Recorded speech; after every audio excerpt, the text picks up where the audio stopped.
Clayton joins us now for a look at sports. Clayton, a pretty big curling tournament going on over the weekend, hey? Yeah, a big one, and like we mentioned at the beginning there, a lot of good curlers and young curlers from around the region there in Lloydminster this weekend. This weekend, Lloydminster Golf and Curling Center hosted the 7th annual Whitney Field Memorial Junior Curling Tournament. Last night's women's final saw Team Peterman take on Team Rock, and Team Botcher played Team Sharbach in the men's. In the women's final, Skip Stones in the 4th end. Team Rock down 3-1, drawing against 2, but Skip Kelsey Rock throws too much weight as it slides through. And Jocelyn Peterman will capitalize as she will hit and stick right here for a big 5-ender, and that makes it 8-2. Rock would get one in the 5th, so we'll jump to the 6th, trying to get around her own blue guard here, but Rock is really struggling with her draw weight, sending it again through the house.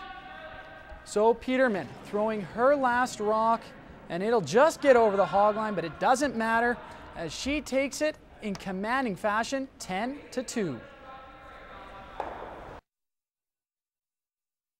We've played these girls before and we knew the ice, just getting used to the ice. It was a little different than the rest of the weekend, so getting used to ice I think was a big thing today, in this game especially. They got steadily better and better all weekend long. We're building towards provincials, and the ice, they knew what it would be like here. This is our 3rd year coming here, but they just got better and better all weekend long. So.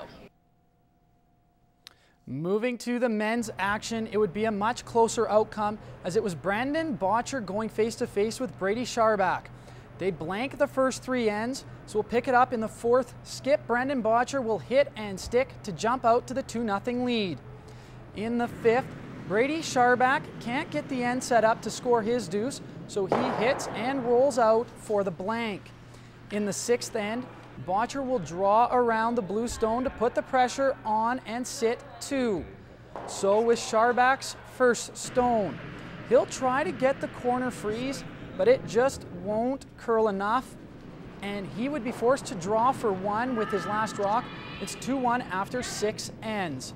With the hammer now, Botcher will get the double, but won't stick around.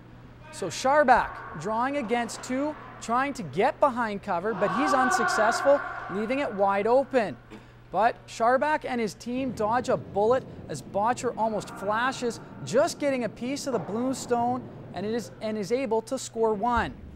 To Skip Stones in the 8th, Sharbach is trying to tuck in behind the guard, but it doesn't curl enough. And Botcher will run Sharbach and company out of the stones and take the final 3-1. It definitely helps having been here and having won it before, and we knew most of the other teams that were in this event, so it's definitely an edge up, especially come the last day and the last game. We wanted to get ahead and kind of keep them chasing us, sort of thing. That was basically our game plan, I think.